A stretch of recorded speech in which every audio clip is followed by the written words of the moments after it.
Locked On Texans, your daily Houston Texans podcast. Part of the Locked On Podcast Network, your team every day.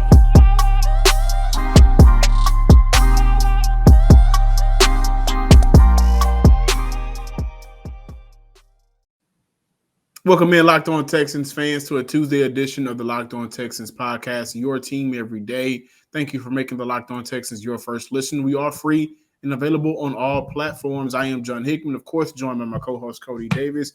And I don't know what's rougher right now, my haircut situation or the Texans season as they sit at, 2-9 now, and we've been through a lot of ups and downs. However, we are here to talk Texans. As Cody, let's take them down their red, white, and blue yellow brick road. Talk Texans. Let's get to it. Yeah, John, and to answer your question, I think the Houston Texans still have it rough because at least I know, and you know, at some point you're going to get a haircut and everything is going to be okay. Tomorrow. Tomorrow. What's going on off of 16 and Kirby, it's not going to be resolved by tomorrow. And with that being said, on this Tuesday installment of Locked On Texans, John and I are going to talk about player relationships with this organization and how that is actually going to affect the Houston Texans as they continue this rebuild. And then we're going to close out this latest installment of Locked On Texans. John wanted me to use another word, but John, I'm sorry. I think that you and I, especially me, I do want to say, we kind of overrated Tim Kelly as a play caller. So we're going to dive into that and what actually went into us overrating him. But ladies and gentlemen, to get this Tuesday installment of Locked On Texans kicked off, I want us to look at the possibility of the Houston Texans keeping Tytus Howard at left tackle, because as you guys know, on Sunday in a loss against the New York Jets, the Houston Texans shook up their offensive line and they pushed Tytus Howard down to left tackle. And to be honest with you, John and listeners, Howard put together arguably one of his best performances of the season. And according to Pro Football Focus, he actually ended the grade with his highest grade of the season at a 79.4 in comparison to this 47.6 average grade that he had through the first 10 games of the season. Of course, he was still playing at left guard. Now, with that being said, John and listeners, it doesn't matter if it's right tackle or left tackle. The numbers have proved this. The film is starting to prove it as well. But Tytus Howard is at his best when he is at tackle versus when he's on the inside and he is playing that guard position. And the same thing could be said through the first 2 years of his career. He started out his career with the Houston Texans playing right guard. John, I know you was very critical of Tytus Howard when he started his season, but the second year, which was last season, we saw an improvement in Howard. That's because he switched to right tackle, and we started seeing an improvement. However, we got news that he was switching over to left guard. We thought based off of his improvements last year that it was going to be at least a Pro Bowl caliber season for Howard. But of course, the first 10 games did not go as planned. Then, of course, on Sunday, as I just mentioned, he put together one of, if not his best performance of the season. But the reason why I want to dive into the possibility of Howard staying at left tackle more so than not is because if Howard is able to excel at left tackle, not only does that give the Houston Texans an opportunity to keep him in a position where he is at his best, but it also gives the Houston Texans an opportunity to explore the trade market for Laremy Tunsil. I'm not about to sit here and say that Tytus Howard is a better left tackle than Tunsil, because by far he is an all-pro talent, one of the best left tackles in the NFL. But John, I have somewhat of a problem knowing that the Houston Texans are about to play Laremy Tunsil a near $40 million over the next 2 years, and they do not have the quality quarterback to protect in order to pay him that much money. If Tytus Howard finish off the last 6-7 games of the regular season, excel, I think that would be the best case scenario for this organization. It puts the Houston Texans in a position where it keep Tytus Howard in a position where he can thrive. Plus, it gives the Texans an opportunity to move on from Laremy Tunsil, as I just mentioned, especially considering that you do not have the quarterback in order to pay him a near $40 million over the next 2 seasons. Yeah, that may be an option. I was talking with Ewan from the Turn Up for Watt podcast. He's over in Scotland, and he came over, and I actually had an opportunity to go, get a drink with him and talk Texans and talk about this franchise and where they are. And by the way, ladies and gentlemen, their fans, this fan base is crazy. It's huge. He was telling me how the fan base in Scotland, they stay up. If it's a night game here in Houston, in the States, they stay up 5 o'clock in the morning because of the time difference, right? And, kudos to fans, man, who are just going through it right now and sticking with this team and not jumping ship. But, we talked about whether or not keeping Laremy Tunsil is the best idea or the best decision for Houston. And, I say yeah, but the way he put it was, we're going to pay him a lot of money in the next couple of years, and where that's going to get us. Basically what you just said, Cody, right there. Like, we don't have Deshaun Watson walking back into the door. We don't have, I don't see Aaron Rodgers choosing Houston as his destination next year if he leaves Green Bay, which is a very strong possibility, right? And the near $40 million to a player where you can take some money along with the assets that you would get back in a trade and really use that to further spread over the next couple of years to improve this team. Now, the flip side to Tytus Howard, the Jets are a middle-of-the-pack team in terms of how they get after the quarterback. Right now, they have 25 on the season. Houston has 25 on the season. And they have Quentin Williams. They have some defensive guys up front that can get after the quarterback, but they're not an overpowering sack number team. The fact that Houston gave up 5 sacks on Sunday speaks to where this offensive line is as a whole. But the experiment of Howard at tackle compared to guard, I think that when you play tackle, you have a lot more space as to where when you play guard, a lot of things are bunched up. And I think that, he struggled with that, and tackle is his natural position. Do I think Houston should move on from Laremy Tunsil after this year and maybe try to find trade assets? I personally do not, because whoever you're going to bring in at quarterback, and I don't think Tyrod Taylor is the quarterback for next year. I don't. But whoever you bring in at quarterback, they're going to need protection because somebody's job needs to be easier. And would you rather have your would you rather have your quarterback's job be easier, or would you rather have somebody else's job be easier? I want my quarterback to stand upright. And Laremy Tunsil has been proven to allow his quarterbacks to stand upright. That's just a fact. But I wouldn't be upset if Houston uses the rest of the season and say, hey, well, let's see what Tytus Howard can do with their left tackle position. It makes sense. I think this year, which was what we've been talking about for the entirety of the year, is this is a big audition year for a lot of guys. And moving him from guard, he auditioned preseason and through 10 games. And it wasn't a good performance, might I add. But at left tackle, it was terrible. But at left tackle, he did look fairly better. And I think that earned him another game at left tackle. And we'll see how that works out. But for Houston, their next game is going to be, against the Colts.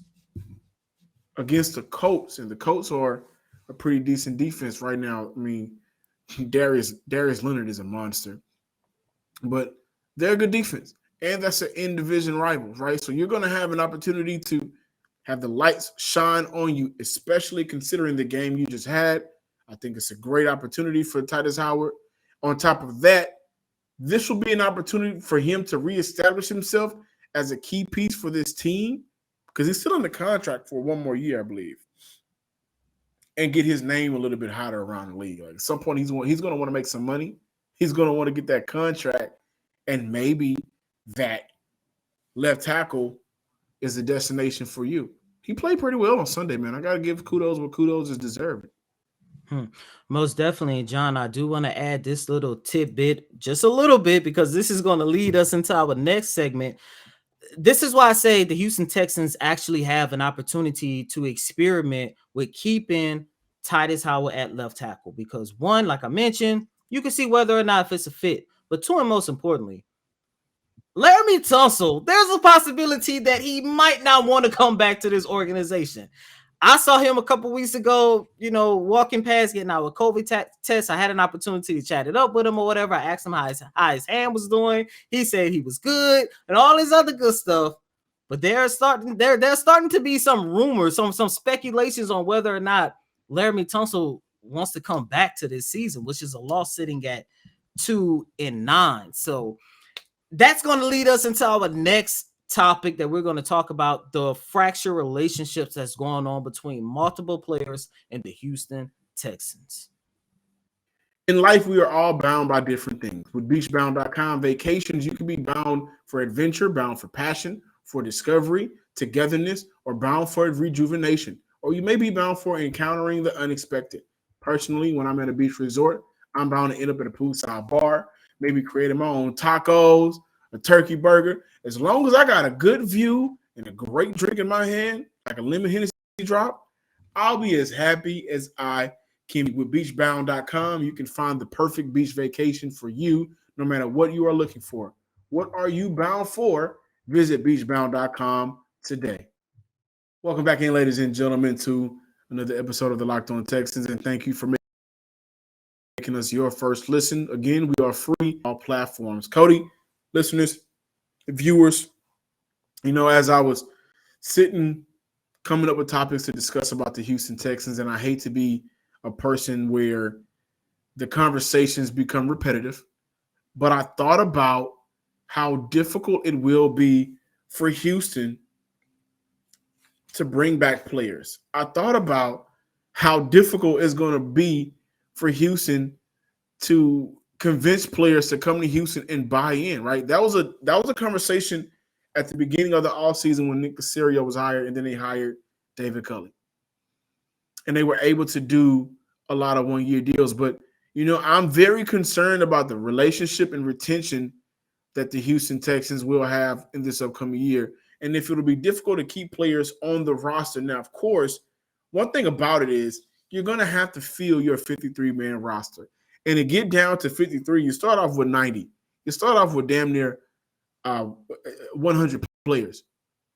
And right now, when I look at the Houston Texans, they have a lot of proven deals. And for Houston, those proven deals traditionally has not worked out for them, but it works out for other teams. If you guys remember the A.J. Bouye's, if you remember the Tyrann Matthews, if you remember the Tashawn Gibson, who's having a good season for Detroit right now. Houston brings in guys on 1 or 2 year deals, and they have the option to move on. And it seems like those guys coming to Houston uses Houston to succeed, and then they move on for better situations. I look at the guys that Houston needs to bring back that they brought in this year. Kamu Grugier-Hill, Malik Collins, Desmond King.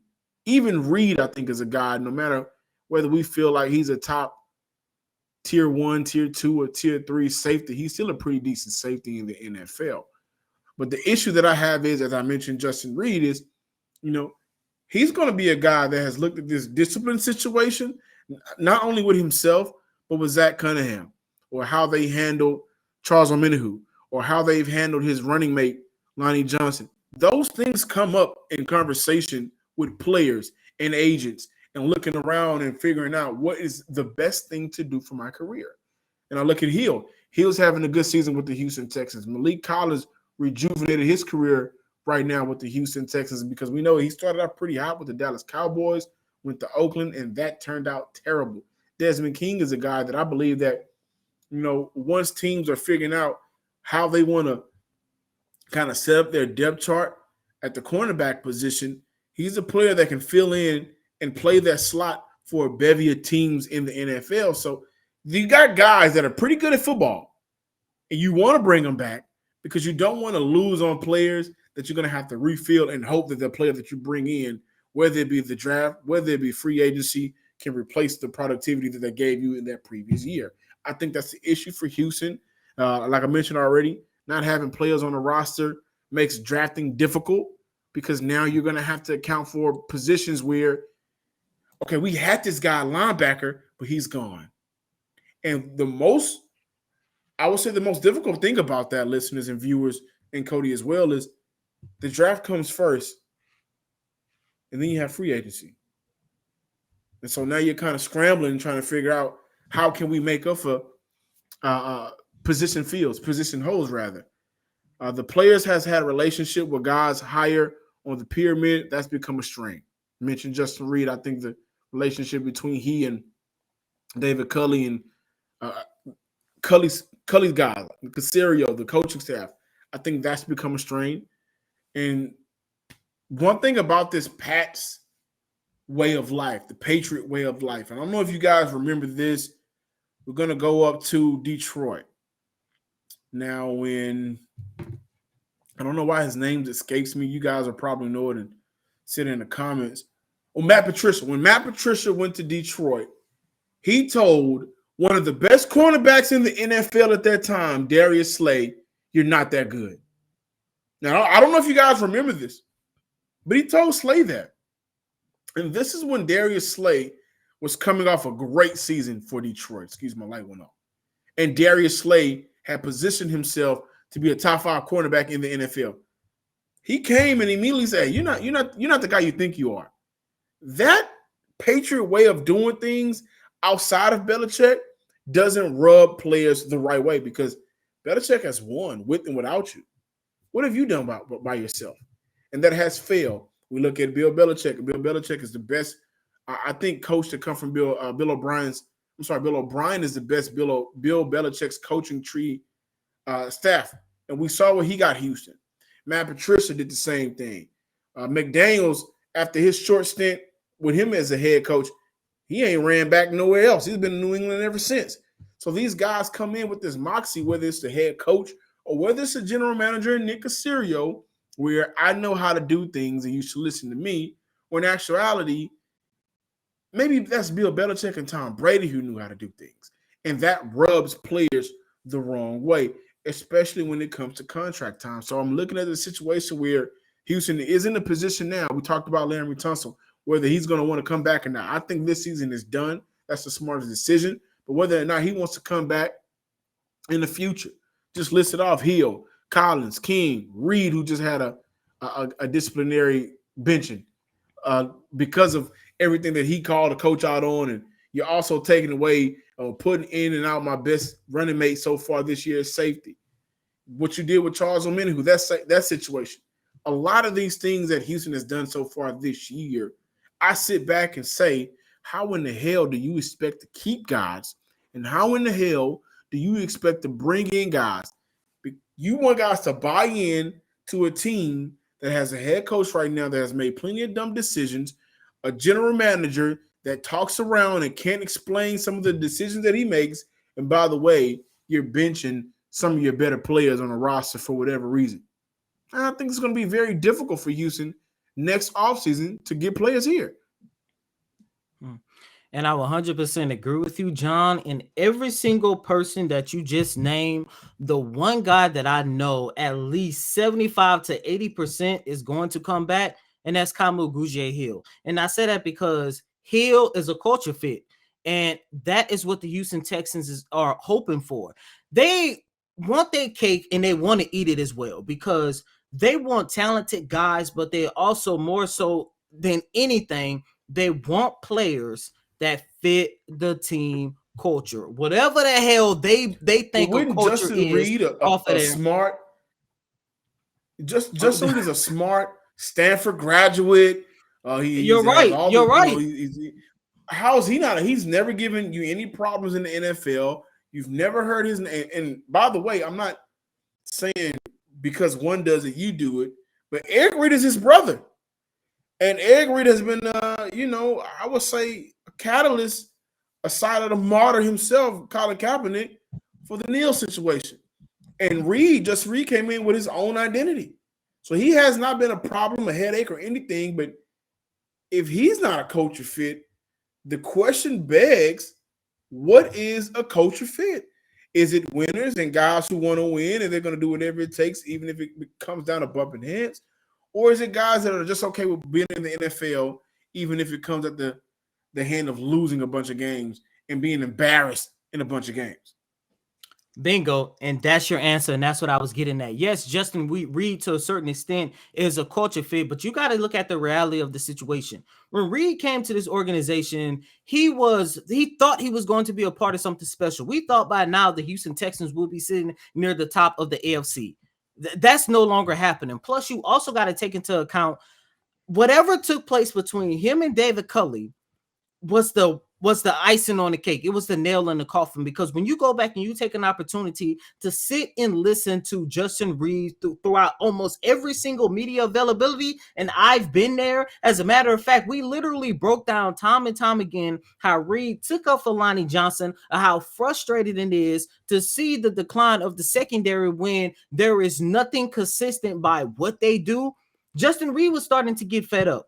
And when I take a look at this Houston Texans culture, I look at a situation where they do not want to be questioned by the players. And I also see a situation, if they are questioned by the players, it would be in that player's best interest to apologize for their mistake, to keep it moving. I.e., compare this situation to the Brandon Cooks situation. After Mark Ingram was traded, what did Brandon Cooks? He took to Twitter and called the whole situation BS. Did he get suspended? No. Him and the organization had an opportunity to talk things out. And not only did he not get suspended, he also remained the captain of this team. And John, this is where I get concerned about the Texans' ability to bring in talent. They care about the culture more so than keeping that talent. And when you go by the list of players that they released or traded or about to trade in one case, they value the culture more so than the talent and keeping their team respectable and competitive throughout the season. I mean, hell, I'm not even going to talk about the DeAndre Hopkins side of things. Let's just look at the players that the Houston Texans departed from or about to depart from ever since the calendar flipped over to 2021. Deshaun Watson, they're about to get rid of him. He's already out the door. J.J. Watt, he was done with this foolishness. Plus, he told us that he saw where this organization was headed, and he did not want to be a part of it. Bradley Roby, not a culture fit. Anthony Miller, in the span of, what was it, a month and a half, they got rid of him. Charles Omenihu, another guy that if he was given the right opportunities to succeed, he would still be a part of this organization. However, he's not a culture fit. Now you could throw Justin Reid in there, and John, I'm going to go ahead and say this. I would not be surprised if Justin Reid has already played his last game as a member of the Houston Texans, because I know so good and well he is not going to return and re-sign with this organization come the offseason. And Lonnie Johnson Jr. as well. You saw how good he started off the season. He isn't a culture fit. You see how he's always questioning moves and questioning decisions on Twitter. Newsflash, the Houston Texans almost traded him at the trade deadline. They had a deal in place and something happened and they had to fold the deal. So, and I say all that to say, when you take a look at a guy like Kamu Grugier-Hill, he is a culture fit and he has been somewhat decent for the organization. And I guarantee you, come the offseason, he's going to be one of the first guys that they re-sign. They care about culture more so than talent. And us as listeners, viewers, fans, media members like you and I who report on this team, we kind of going to have to cross our fingers that the culture fits that they get are also talented players as well. And as of right now, that's not happening. BetOnline has you covered all season with more props, odds, and lines than ever before. As football season continues to march to the playoffs, BetOnline remains your number one spot for all the sports action this season. From basketball, football, NHL, boxing, UFC, right down to your casino games. Don't wait to take advantage of all the amazing offers available at BetOnline for the 2021 season with promo code LOCKEDON to receive your 50% welcome bonus. Okay? BetOnline is the fastest and easiest way to bet on all of your favorite sports. BetOnline is where the game starts. Thanks for making the Locked On Texans your first listen every day. Make sure to check out the Locked On crossover show with the Locked On Colts later in the week. Now make your second listen Locked On Bets, your daily one-stop shop for all of your gambling needs. Locked On Bets, hosted by your boy Q with expert analysis and insight from Lee Sterling, is free and available on all platforms. Cody, you're going to piss me off. I know you are. No. And they're going to be in the comments. No, they're going to be in the YouTube comments and talking crazy to us, and I'm gonna say this: As a matter of fact, I want to show you guys what I said. So Cody texted me, wanted to talk about Tim Kelly, right? And, in the midst of receiving his text message, I was able to text him back at the same time, went on break at work and had a long day. And this is what I said. Cody wanted to talk about him and say, was he overrated or not? And ladies and gentlemen, I said, I don't know if you guys can really see it. I'm going to read it. Let's use another word other than overrated, because I don't even rate him. That's John. And this is what I wanted to talk about. A couple weeks ago, I introduced him the moonwalk, the moonwalk segment where we backtrack on certain statements and opinions that we had. And to all our listeners that's been with us since day one, they can vouch for me that both you and I, including you too, John, was excited about Tim Kelly taking over as the primary play caller after Bill O'Brien left. We saw what he was able to do with Deshaun Watson. Yeah, exactly. We saw what he was able to do with Deshaun Watson. We saw what he was able to do with the offense all throughout the offseason. Even when we knew Deshaun Watson wasn't coming back, we were still excited about, hell, you still have Tim Kelly as your primary play caller. He could draw some things up. We were still giving him flowers. The very first game of the season, he was your most valuable attribute. He was mine too. Second game, most valuable attribute. But something changed. And I'm looking at this from a standpoint, especially after game after game after game, probably more so, it started to change week 3 in the loss against the Carolina Panthers, where we thought the dynamic and the great offensive schemes that we thought of Tim Kelly was going to bring to this organization, it's been gone. And I wanted to say that I think it's time that you and I do some moonwalking and backtrack our statements about the excitement and how we kind of overrated Tim Kelly as an offensive play caller. And now I'm looking at this from a standpoint of wait. I'm looking at this from a standpoint now. How much of the excitement that we saw in Tim Kelly, especially last year, was just simply due to the fact that he had Deshaun Watson at quarterback? That is where 100%. I'm looking right now. So excitement compared to, and it's fair. He wasn't NBA in that first game. The second game too. Hell of a game. Second game too. Half 50% he was. Week 5 against the Patriots too. I wrote them down. Week 5. I would say game 1 and game 5 for me for sure. But was it excitement or was it just us happy to see him do something differently? I mean, because we got excited for him last year in a sense because he did things differently when Bill O'Brien wasn't around. And this year, it seems like he's only able to kind of throw a wrinkle in the game for one quarter or one drive. But I don't know, overrated is the word. Maybe we were overly excited for him. Overrated. When I look at the OCs in the league right now, we have some great OCs in the league. How many of those do you think Tim Kelly would come before out of 32 OCs in the league? And I'll make a case that we would have had one OC in the league, we wouldn't be in this situation if he was brought in as a head coach, right? We may still have Deshaun Watson. Yeah, you got that right. Wouldn't go game scoreless, right? I mean, Tim Kelly has had games where your team goes scoreless, or you have halves, you're scoreless.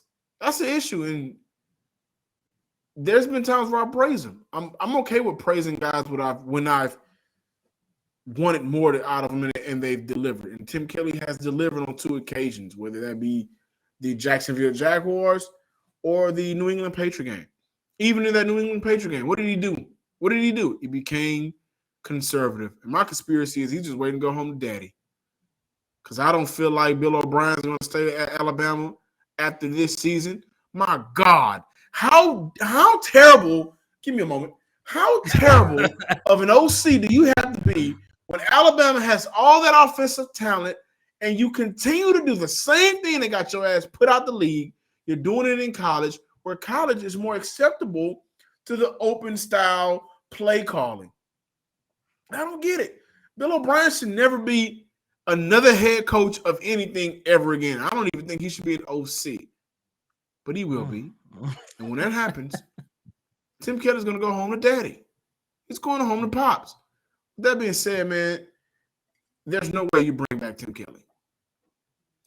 And I think Tim Kelly is a guy that, and they mentioned it, by the way, they were asked, David Culley was asked whether or not Tim Kelly will be relieved of play calling duties so far this season. And he said no. No, he didn't say no. He was But adamant. He was with an adamant no. He meant that.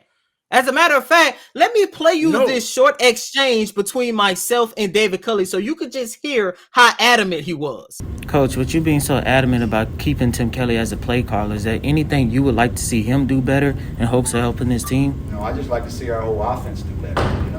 Me as a head coach do better in helping in getting things the way it should be. But no, there is no question about our play calling. It's the fact that we're not doing what we need to do when the plays being called. And remember, we brought that up. Remember, we talked about that, whether or not if Tim Kelly is not the guy to call plays anymore, do you trust your head coach and David Culley to do that? No, you don't.